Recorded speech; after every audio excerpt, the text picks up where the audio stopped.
मोदी जी से नहीं लड़ते, मेरे विधायक को नहीं खरीदा जाता, मुझे सरकार से बाहर नहीं किया जाता। निश्चित तौर पे आज कहीं ना कहीं हम अपने हक अधिकार के लिए लड़ाई लड़ रहे हैं और इसलिए जनता हमारे साथ है। नमस्कार, SDF लाइव इंडिया में आपका स्वागत है और आपके साथ मैं हूं गौरव सिन्हा। 2024 में होने वाले लोकसभा चुनाव का नगारा तो फिलवक्त नहीं बजा है, लेकिन लगभग सभी पार्टियां अपने अपने अंदाज में चुनावी प्लेटफॉर्म सजाने में लगी हैं। कोई पार्टी रैली कर मतदाताओं का मन टटोलने और उन्हें रिझाने में लगी है, तो कोई महंगाई और बेरोजगारी भगाने का सब्ज़बाग दिखाकर मतदाताओं पर राज करने की कोशिश में लगी है। कोई बिहार फर्स्ट बिहारी फर्स्ट संकल्प यात्रा का आयोजन कर मतदाताओं को गोलबंद करने की कोशिश में लगे हैं, तो कोई अपनी डफली अपना राग अलापने में लगे हैं।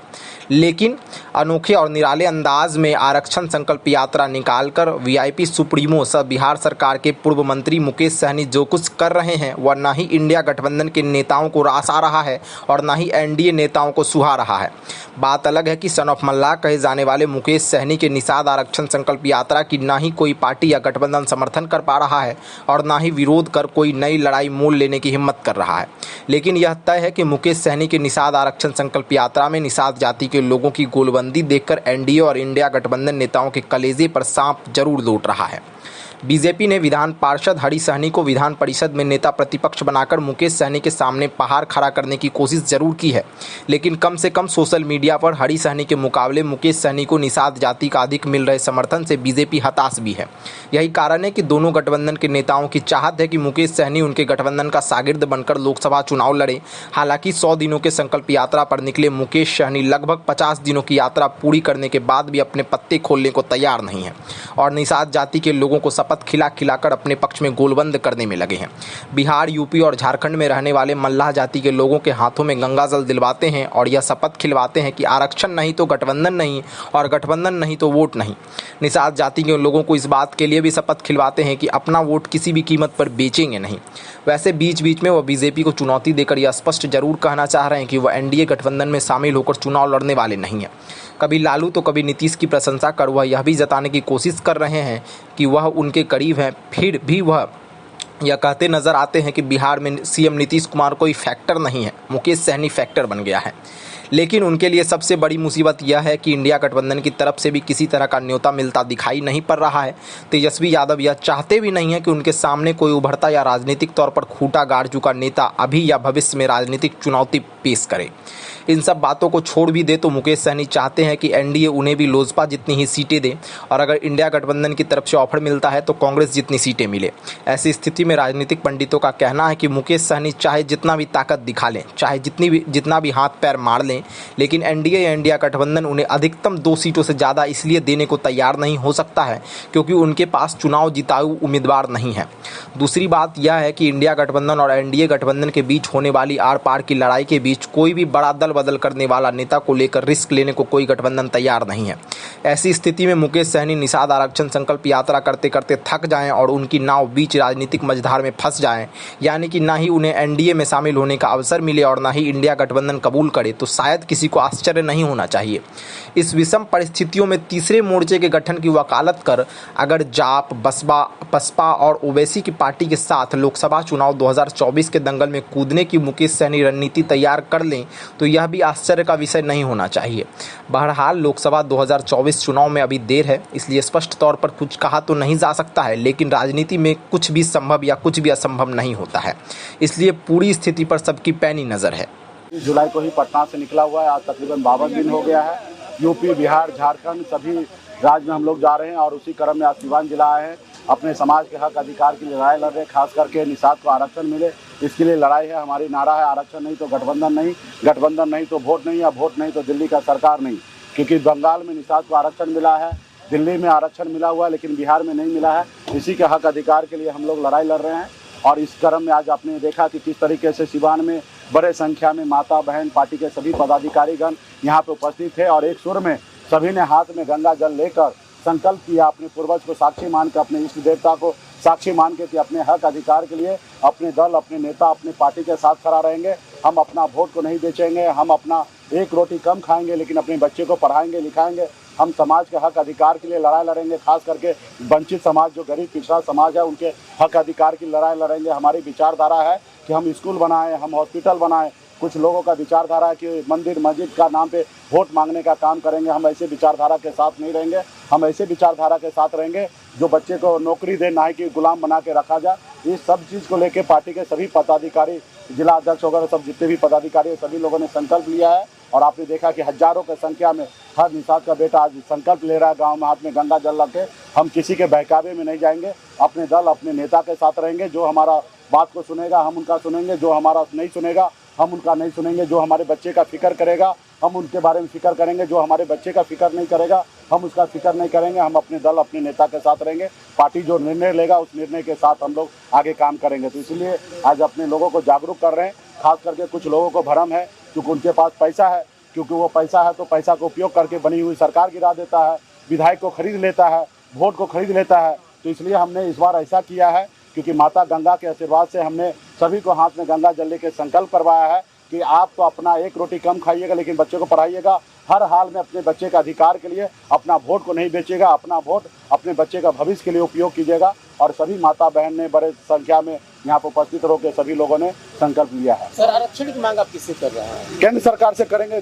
देखिए, केंद्र में जिनकी सरकार है उन्हीं से हम करेंगे क्योंकि भारत के संविधान में हमें आरक्षण मिला है, बंगाल में निषाद को आरक्षण मिला है, दिल्ली में आरक्षण मिला है। आप बताइए ना, देश एक है, संविधान एक है, अलग अलग कानून कैसे? जबकि बिहार, बंगाल, उड़ीसा, झारखंड पहले एक ही राज्य हुआ करता था। आज राज्य में बंटवारा होने से, एक लाइन गिरने से थोड़े वहाँ का निषाद अलग हो जाए, यहाँ का निषाद अलग हो जाए। हाँ, अगर दूसरा देश हो जाता तब हम मानते कि उस देश का कानून अलग है, हमारे देश का कानून अलग है। जब देश एक ही है तो एक ही कानून से हमें चलना है। तो कहीं ना कहीं हमें हमारे समाज को आरक्षण मिल जाता। आज यूपी, बिहार, झारखंड जाइए, एक भी निषाद का बेटा कलेक्टर नहीं है। अगर हमारे समाज में भी जैसे लालू प्रसाद जी ने अपने वर्ग के लिए, सभी समाज के लिए लड़ाई लड़ा, काश अगर निषाद समाज के लिए भी लड़ाई लड़ते तो आज आरक्षण मिल गया होता। आज निषाद का बेटा भी कलेक्टर होता, एसपी होता, एसडीओ होता, बीडीओ होता, डॉक्टर होता, इंजीनियर होता। आज हमारे बच्चे मजबूर है। ठंड का समय होगा, जनवरी फरवरी का दिसंबर का समय आएगा, उस समय लोग घर से बाहर नहीं निकलते, रजाई से बाहर नहीं निकलते।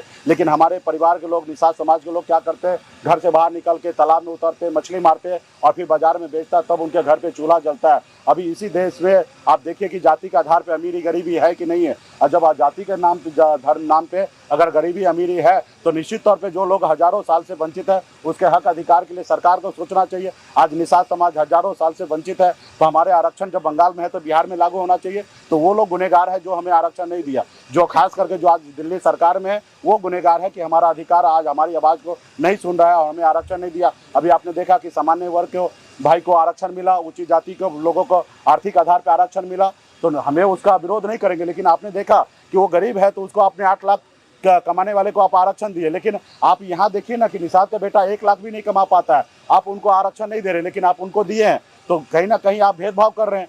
खास करके गरीब पिछड़ा ऐसे हजारों साल से वंचित है, उसके लिए नहीं सोच रहे हैं। इसके लिए हमारी लड़ाई है केंद्र सरकार से। अभी कहीं पे नहीं है, हम अपने समाज के साथ अभी हैं और आने वाला समय में जो हमारी सुनेगा हम उनका सुनेंगे, जो हमारी नहीं सुनेगा हम ऐसे लोगों को नहीं सुनेंगे। हम मजबूती से लड़ाई पार्टियां जो है वो अपने कार्यक्रम में गाड़ियां भर भर के कार्यकर्ता ले जाते हैं, लेकिन यहाँ पर शहर से दूर होने के बावजूद भी हजारों की संख्या में समर्थक यहाँ पर। निश्चित तौर पे आप यहाँ पे अपने संसाधन से अपने बच्चे का भविष्य के लिए लड़ाई लड़ रहा है। यहाँ पे आपने देखा होगा कि 1 रुपया का हम लोग खर्चा नहीं करते, लोग अपने अपने तरीके से सहयोग करते हैं, लोग आते हैं और हम लोग गरीब लोगों के हक अधिकार की बात करते हैं। अगर अपने लिए अगर बात करते तो हमें योगी जी से, मोदी जी से नहीं लड़ते, मेरे विधायक को नहीं खरीदा जाता, मुझे सरकार से बाहर नहीं किया जाता। निश्चित तौर पे आज कहीं ना कहीं हम अपने हक अधिकार के लिए लड़ाई लड़ रहे हैं और इसलिए जनता हमारे साथ है। बिहार, यूपी, झारखंड 101 दिन का यात्रा है और इसमें 80 जिला हम जाएंगे और सभी समाज के सभी वर्ग के बीच में जाएंगे, अपने हक अधिकार की बात करेंगे। साथियों, निषाद समाज के आरक्षण की बात करेंगे, गरीब समाज की बात करेंगे, उनकी मान सम्मान की बात करेंगे। साथियों, तो इस कड़ी में आपके बीच में हम लोग उपस्थित हुए हैं एक संदेश लेकर। इस आजाद भारत में अगर सर उठा के जीना है, मान सम्मान अधिकार के साथ जीना है, अगर आप चाहते हैं कि आपके बच्चे सर उठा के जिए तो इसके लिए मात्र 2 काम करना पड़ेगा। एक काम, 1 रोटी कम खाइए लेकिन अपने बच्चे को पढ़ा लिखा के काबिल बनाइए। जो भी समाज, जाति, धर्म के लोग हैं, गरीब हैं लेकिन आप अपने कष्ट भरी जिंदगी को जी रहे हैं, उसमें आप 1 रोटी कम खाइए लेकिन अपने बच्चे को पढ़ाइए लिखाइए। आप अपनी जरूरत को कम कीजिए, लेकिन अपने बच्चों को पढ़ाइए लिखाइए, उसको आगे बढ़ाइए। और साथ ही इस आजाद भारत में अपने अधिकार के लिए लड़ाई लड़िए, अपने अधिकार के लिए संघर्ष कीजिए। जब तक आप लड़ाई नहीं लड़िएगा तब तक आपका समाज और आपका कल्याण नहीं होगा। साथियों, आज आप जैसे हमारे पूर्वज ने पौने 200 साल अंग्रेज से लड़ाई लड़ा, तब जाके देश आजाद हुआ। और उन लड़ाई एक इसी संकल्प के साथ लड़ा था कि देश आजाद होगा और हमारे आने वाला पीढ़ी जो है वो आजाद भारत में जन्म लेंगे और सर उठा के जिएंगे। लेकिन देश तो आजाद हुआ, लेकिन सही मायने में खास करके गरीब पिछड़ा गरीब समाज, जिनके बाप दादा ने देश की लड़ाई लड़ने के लिए शहीद हुआ, आज सही मायने में उनके लोगों को आज आजादी नहीं मिला है। जो लोग अंग्रेज के जमाने में उनकी जी हजूरी करता था, जो उनकी गुलामी करता था, आज वो लोग मालिक बना हुआ। और जिसका बाप दादा ने शहीद हुआ, लड़ाई लड़ा, संघर्ष किया, शहीद होने के बाद भी उनके वंशज आज रोड पे भटक रहा है। साथियों, ये आजाद भारत आपका है, ये भारत आपका है। इस भारत में जितना दूसरे लोगों का जीने का अधिकार है, उतना ही जीने अधिकार आपका भी है। साथियों, आपका भी अधिकार है। पहले राजा के घर में बच्चा जन्म लेता था, रानी के कोख से बच्चा जन्म लेता था तो राजा बनता था। लेकिन जब देश आजाद हुआ, बाबा साहब भीमराव अंबेडकर ने हमें एक संविधान बना के दिए, देश में एक लोकतंत्र दिए।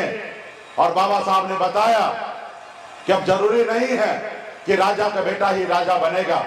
अभी देश का राजा वो बनेगा जिसके पास वोट होगा, चाहे वह गरीब मजदूर हो या दलित का बेटा हो या किसान का बेटा हो या निषाद मल्लाह का बेटा हो, अपने वोट के दम पर राजा बनेगा। तो साथियों, आपको वोट का अधिकार मिला है। सिर्फ जरूरी है अपने वोट को, ताकत को समझना। और जिस रोज आप अपने वोट को, शक्ति को समझिएगा, उस रोज आपका हक अधिकार मिलेगा। आज बताइए, जो अधिकार के लिए हम आज लड़ाई लड़ रहे हैं, निषाद को आरक्षण मिले, ये मेरी कोई नई मांग नहीं है, ये इस भारत में मेरा अधिकार है। लेकिन उन लोगों ने हमारा अधिकार नहीं दिया जो हमें 70 साल पहले, 75 साल पहले मिलना चाहिए था, जो आज तक हमें नहीं मिला है। आज हमारे समाज को बीन बेलदार, नुनिया, मलाह, चाय, तियार, बनपर, निषाद के सभी उपजाति को आज बंगाल में आरक्षण मिल रहा है, एससी का दर्जा मिला हुआ है। दिल्ली में जहां संविधान बना, जहां देश के प्रधानमंत्री रह रहे हैं, वहां पे भी निषाद समाज के सभी उपजाति को वहां आरक्षण मिल रहा है, एससी का दर्जा मिला हुआ है। लेकिन बताइए, बिहार में नहीं मिला है। अब बताइए, देश एक है, संविधान एक है, देश के चलाने वाला व्यक्ति एक ही है, फिर भेदभाव कैसे? आज हमारे लोगों को एक राज्य में आरक्षण है, दूसरे राज्य में आरक्षण नहीं है, तो इसका दोषी कौन है? इसका दोषी वो है जो पहले सरकार में थे, या वो जो आज सरकार में दिल्ली में है। ये आपका दोषी है। और एक दोषी आप और हम हैं कि हम अपनी शक्ति को, अपने अधिकार को समझे नहीं और अपने अधिकार के लिए लड़ाई नहीं लड़े। अगर हम अपने अधिकार के लिए लड़ाई लड़ते तो आज ये समाज जो है बहुत आगे निकल गया होता। लेकिन ये समाज आज भी मजबूर है दूसरे प्रदेश में अपने घर परिवार को छोड़कर दूसरे प्रदेश में मामूली 8,000 रुपया का नौकरी करने के लिए आज मजबूर है। तो इसके लिए कौन लड़ाई लड़ेगा? आज अगर आपको आरक्षण मिल गया होता तो आज आपका बेटा कलेक्टर होता। आज यूपी, बिहार, झारखंड हम जाते हैं, 137 जिला है, लेकिन एक भी जिला में निषाद का बेटा, बीन बेलदार, नुनिया, मलाह का बेटा कलेक्टर नहीं है। अगर आरक्षण मिल गया होता तो निषाद का बेटा कलेक्टर होता, एसपी होता, एसडीओ होता, बीडीओ होता, सीओ होता, डॉक्टर होता, इंजीनियर होता। लेकिन आपने लड़ाई नहीं लड़ा, जिसके कारण आज आपके बेटा को आरक्षण नहीं मिला। आज बताइए, आप कैसे माँ बाप हैं? आज 4 महीने के बाद ठंड आएगा, दिसंबर जनवरी का महीना आएगा, लोग अपने घर से बाहर नहीं निकलेंगे क्योंकि ठंड लग जाएगा, अपने रजाई से बाहर नहीं निकलेंगे, अपने कंबल से बाहर नहीं निकलेंगे। लेकिन उसी समय आपका बेटा, आपका भाई, आपका पिता क्या करेंगे? घर से बाहर निकलेंगे। फिलहाल इस खबर में इतना ही। धन्यवाद।